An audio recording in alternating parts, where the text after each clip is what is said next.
Neat paper లీక్‌కి సంబంధించిన అంశం దేశవ్యాప్తంగా సంచలనంగా మారుతోంది. దీనికి సంబంధించి రెగ్యులర్‌గా అప్డేట్స్ వస్తూనే ఉన్నాయి. అయితే మోదీ గారు కూడా ఈ విషయం మీద స్పందిస్తూ రెగ్యులర్‌గా సోషల్ మీడియాలో పోస్టులు చేస్తూనే ఉన్నారు.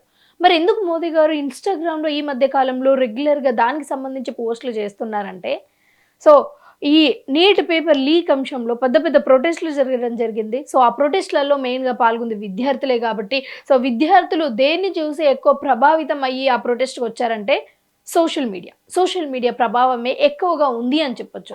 ఎందుకంటే ఇంతకు ముందు చూసుకున్నట్లయితే 2024 అలాగే అంతకు ముందు కూడా బీజేపీ ప్రభుత్వం ఉన్నప్పుడు ఇలాంటి నీట్ పేపర్ లీక్‌లయితే జరిగాయి. అయినప్పటికీ కూడా అసలు ఎలాంటి ఆందోళన కార్యక్రమాలు చేపట్టలేదు. బట్ ఈ మధ్య కాలంలో చూసుకున్నట్లయితే చిన్న పొరపాటును కూడా వదలకుండా చాలా త్వరగా ఉన్నారు. అండ్ ప్రతి అంశంలో కూడా తొందరపడుతున్నారు. ప్రతి అంశాన్ని వెంటనే తెలుసుకోగలుగుతున్నారు. సో, ఇదంతా ఎలా సాధ్యమవుతుంది అంటే సోషల్ మీడియా. దేశవ్యాప్తంలో కూడా దేశం మొత్తంలో కూడా లేకపోతే ప్రపంచం మొత్తంలో కూడా ఎక్కడ ఏ చిన్న పొరపాటు జరిగినా సరే జెన్‌జీకి తెలుస్తోంది social media through. So, social మీడియాలో రెగ్యులర్‌గా అప్డేటెడ్‌గా ఉంటున్నారు. సో, ప్రజలందరికీ మెయిన్‌గా ఈ యువతకి తెలియాలి అంటే నరేంద్ర మోడీ గారు ఏమనుకుంటున్నారు అండ్ ఏం చెప్తున్నారు అన్నది తెలియాలి అంటే సోషల్ మీడియా అనే బెస్ట్ ప్లాట్‌ఫామ్ అని అతను ఎంచుకున్నారు. అండ్ ఈ క్రమంలోనే సోషల్ మీడియాలో రెగ్యులర్ పోస్ట్‌లు అయితే నీట్ పేపర్ లీక్‌కి సంబంధించి అయితే పెడుతున్నారు. అండ్ మోదీ గారు షేర్ చేసినట్లుగానే అంటే అతను ఏదైతే వ్యూహాత్మకంగా ఆలోచించాడో అదే కరెక్ట్‌గా అయితే మారుతుంది. ఆల్మోస్ట్ లైక్ ఒక 400 మిలియన్ల పీపుల్ అయితే మోదీ గారి పోస్ట్‌లు అయితే చూడడం జరుగుతుంది. సో, మోదీ గారు ఏదైతే ఎవరినైతే ఇన్‌ఫ్లుయెన్స్ చేయాలి అనుకుంటున్నారో డైరెక్ట్‌గా వాళ్ళనే ఇన్‌ఫ్లుయెన్స్ చేయగలుగుతున్నాడు అని సోషల్ మీడియాలో మొత్తం కూడా టాక్ నడుస్తోంది. ఏంటి విద్యార్థులకు ఏదైతే చెప్పాలి అనుకుంటున్నారో ఆ విషయాన్ని చేరవేస్తున్నట్లుగా. అయితే ఇక్కడ మనం ఇంకొక అంశాన్ని కూడా చాలా క్లియర్‌గా గమనించాల్సిన విషయం ఏంటి అంటే సోషల్ మీడియాలో ఎప్పుడైతే నీట్ పేపర్ లీక్‌కి సంబంధించి ఒక వీడియో పోస్ట్ చేశారో ఎట్ ద ఫస్ట్ టైం ఈ నీట్ పేపర్ విషయంలో అయితే స్పందించినప్పుడు సోషల్ మీడియాలో రకరకాల పోస్టులు అయితే వైరల్‌గా మారాయి. అది కూడా అగైనెస్ట్ మోదీజీ. సో, దానికి సంబంధించి ఏంటి అంటే ప్రతి ఒక్క చిన్న వీడియోని ట్రోల్ చేస్తూ అలాగే అందరికీ కూడా ఇది సోషల్ మీడియాలో వైరల్‌గా మారుతుంది. ప్లస్ అందరూ కూడా అందరికీ షేర్ చేస్తూ ఉన్నారు. ఏంటి మోదీ గారు ఇలా మాట్లాడుతున్నారు, ఇలా వీడియో తీయడం రావట్లేదు అండ్ మాటకి ఇంత గ్యాప్ ఉంది. ఈ గ్యాప్‌లో అందరూ ఏదైనా చేయొచ్చు అండ్ 2 స్క్రోల్‌లో చూడాలి అని. సో, దీనికి సంబంధించి సోషల్ మీడియాలో ఎంత పెద్ద ఎత్తున చర్చ జరిగిందో మనందరికీ తెలుసు. అండ్ సోషల్ మీడియాలో ఈ మీమ్స్ అయితే ఫుల్లీ వైరల్ అయిపోయాయి. అండ్ దానికి సంబంధించి నెక్స్ట్ ఇంకో వీడియో చేశారు. సో, ఆ వీడియోలో వచ్చేసి ఈ మాటకి గ్యాప్ ఏదైతే ఉంటుందో ఆ గ్యాప్‌ని తగ్గించారు. సో, నెక్స్ట్ వీడియో వచ్చేసి మాటకి గ్యాప్ తగ్గించి ఫ్రేమ్ వర్క్ మంచిగా పెట్టుకున్నారు. సో, ఇట్లా రెగ్యులర్‌గా ఎవరైతే ట్రోల్ చేస్తున్నారో ఆ ట్రోల్స్‌కి సంబంధించి సవరణ చేసుకుంటూ వీడియోస్ అయితే పెట్టడం జరుగుతోంది.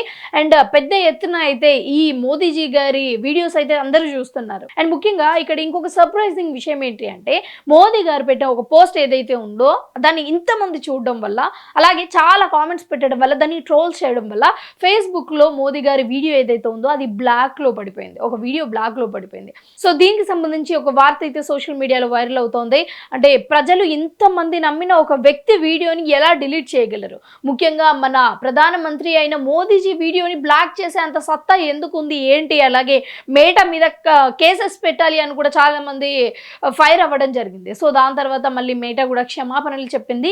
కొన్ని టెక్నికల్ ఇష్యూస్ వల్లనే ఆ వీడియో బ్లాక్ అయిపోయింది అని కూడా వాళ్ళు చెప్పడం జరిగింది. సో, ఇది ఇక్కడికే క్లోజ్ అయింది. అండ్ ఇంకొక వర్షన్ మనం చూసుకున్నట్లయితే ఎవరైతే మోదీకి అగెనెస్ట్‌గా పోస్టులు పెడుతున్నారో మీమ్స్ చేస్తున్నారో ఒకవైపు వాళ్ళపైన కేసులు నమోదు చేస్తున్నారు. అండ్ ఇంకొక వైపు చూసుకున్నట్లయితే అభిజిత్ దిప్కే సో, సీజేపీ నాయకుడు. సో, ఇతను చెప్పే మాటలు ఏంటి అంటే నరేంద్ర మోదీ గారు ఒక పీఎం స్థాయిలో ఉన్నారు. సో, ఆ స్థాయికి తగ్గట్టుగా అయితే వీడియోస్‌లో అతను చెప్పే మాటలు అయితే కనిపించడం లేదు. ఒక ఇన్‌ఫ్లుయెన్సర్ ఎలా మాట్లాడతారో అలా మాట్లాడుతున్నారు అని అయితే అతను విమర్శించడం జరిగింది. సో, దీనికి సంబంధించి కూడా సోషల్ మీడియాలో పెద్ద చర్చ జరుగుతోంది. అసలు ఒక పీఎం స్థాయి వ్యక్తిని ఇలా ఎలా అనగలుగుతారు? అతను సోషల్ మీడియాలో ఎక్కువగా ఇన్‌ఫ్లుయెన్స్ చేయాలి అంటే ఇన్‌స్టాగ్రామ్ ఒకటే ఒక పెద్ద వేదిక కాబట్టి అలా చెప్తూ ఉంటే దీన్ని కూడా ఎలా విమర్శించగలుగుతున్నారు? అలాగే ఒక ఇన్‌ఫ్లుయెన్సర్ అని ఒక పిఎం మోదీని ఎలా అనగలుగుతున్నారు అన్నది కూడా ఇప్పుడు సోషల్ మీడియాలో చాలా వైరల్గా మారుతుంది.